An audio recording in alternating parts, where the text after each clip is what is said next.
За нийслэлийн чиглэлтэй дүүргийн иргэдийн төлөөлөгчдийн хурлын тэргүүлэгчдийн баталсан амар тайван чиглэлтэй хөтөлбөрийн хүрээнд хороодын гудамж байранд нийтийн эргүүлэлийг ажилуулах журам батлагдаж 2016 оны 1-р сараас эхлэн 1000 гаруй эргүүл ажиллаж байна. Энэ хүрээнд гудамж талбайд эргүүл хийх иргэдэд мэргэжил арга зүйн сургалтыг 5-7 дахь сургалтын төвд хийлээ. Зовх сургалтыг дүүргийн иргэдийн төлөөлөгчдийн хурлын дарга гэмтрэгээс урьдчилан сэргийлэх ажлыг зохицуулах салбар зөвлөлийн дарга Батэрдэн нээж үг хэлсэн юм а. Тэрээр хэлэхдээ манай дүүрэг 170 гаруй мянган иргэн 35 мянга гаруй өрхтөө. Тэднийхээ амар тайван аюулгүй орчинд ажиллаж амьдрах орчин нөхцөлийг нь бүрдүүлэх үүднээс дүүргийн иргэдийн төлөөлөгчдийн хурал гэмтрэгээс урьдчилан сэргийлэх ажлыг зохицуулах, салбар зөвлөл, засгийн газрын тамгын газраас хамтарсан иргэдийг төрийн ажилд татан оролцуулах нэг өгөөж ажиллан батлагдсан журмын дагуу эргүүлүүд сар бүр 15 мянган төгрөгийн шагнал олгож байна. Мөн дүүргийн төсвөөс 19 хорооны гудамж талбайг камержуулах ажлыг эхлүүлэхээр болсон гэдгийг хэлсэн юм а. Чингэлтэй дүүргийн 170 гаруй мянган иргэд 35 мянга гаруй айл өрхийг амар тайван аюулгүй орчинд ажиллаж амьдрах энэ орчин нөхцөлийг бүрдүүлэх үүднээс Чингэлтэй дүүргийн нийт иргэдийн дундаас одоо 1000 гаруй нийтийн эргүүлүүдийг сонгож ажиллаж байна.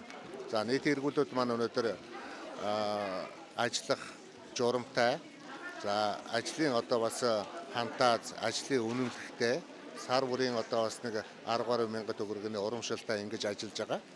За ингэснээр бол өнөөдөр Чингэлтэй дүүргийн нутаг дэвсгэл дээр бас энэ гэмтргийн гаралтыг бууруулах, гэмтргээс урдсан сэргийлэх чиглэлээр бол их томоохон одоо дөрвтэй ажил болж байна гэж ингэж бодож байна. Сургалтыг зэвсэг түвшний 311-р анги дээр зохион байгуулсан юм. Сургалтын Чингэлтэй дүүргийн иргэдийн төлөөлөгчдийн хурлын дарга Батэрдэн, цагдаагийн 1-р хэлтсийн дарга Хурандаа Батбаатар, дүүргийн цагдаагийн 2-р хэлтсийн дарга Хурандаа Жаргал сайхан, Чингэлтэй дүүргийн мэргэжлийн хэлтийн газрын дарга Болднаар оролцож гэмтргээс урьдчилан сэргийлэх чиглэлээр сургалт зөвлөгөө өгсөн юм. Зовх сургалтанд Чингэлтэй дүүргийн 1000 гаруй иргэд сайн дураар оролцсон юм а. За энэ сургалтын гол ач холбогдол агуулга нь юу гэхээр гэмтргээс урьдчилан сэргийлэх чиглэлээр нийтийн эргүүлэлүүдийг одоо ажиллахад анхаарах асуудал юу байх юм? Тийм ээ, чиглэлээр тухайлбал одоо гэмтрэг зөрчлөөс урьдчилан сэргийлэхэд нийтийн эргүүлүүд яаж ажиллах вэ? Юуг анхаарах вэ? Ер нь одоо цаашдаа энэ гэмтрэг зөрчилтэй одоо тэмцэхэд бид одоо хамтдаа яаж ажиллах хэрэгтэй юм бэ? Энэ хамтын ажиллагааны одоо уялдаа холбоог яаж сайжруулах вэ? Ийм чиглэлээр сургалт зохион байгуулж байна.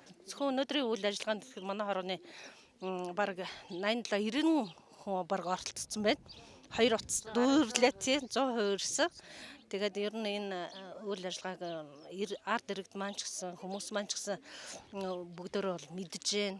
За тус сургалтаар Чингэлтэй дүүргийн гудамж талбай байрны нийтийн эргүүлүүдийн үйл ажиллагааг чадваржуулах, гэмтргээс урьдчилан сэргийлэх ажлын талаарх цаг үеийн мэдээлэлээр хангах, иргэд хуулийн хэлтийн байгууллагуудын хамтын ажиллагааны үр нөлөөг дээшлүүлэх, орон нутагт тулгамдж буй асуудлуудыг хэрхэн шийдвэрлэх арга замын талаар мэдээлэл авч, шинэлэг санаачлагыг хэрэгжүүлснээр онцлог гэдгийг албаных хэлж өгсөн юм. Энэ хүмүүс бол ерөөсөө манай хороодын иргэдийн танхимаар судлагдаад гэртээ байнга байдаг, тэр гудамжинд удаан хугацаагаар амьдарсан гэмтрэг зөрчилж холбогдож байгаагүй ийм хүмүүсийг сонгож авсан байгаа. Төслийг хэрэгжүүлснээр төр иргэний хоорондын хамтын ажиллагааг бэхжүүлэх, нийгмийн эв журмыг хамгаалах, гэмтрэг зөрчлөөс урьдчилан сэргийлэх ажилд иргэдийг татан оролцуулах, идэвхжүүлэх, мэргэжил арга зүйн удирдлагаар хангаж, гудамж байрны нийтийн эргүүлүүдийг чадваржуулах юм байна.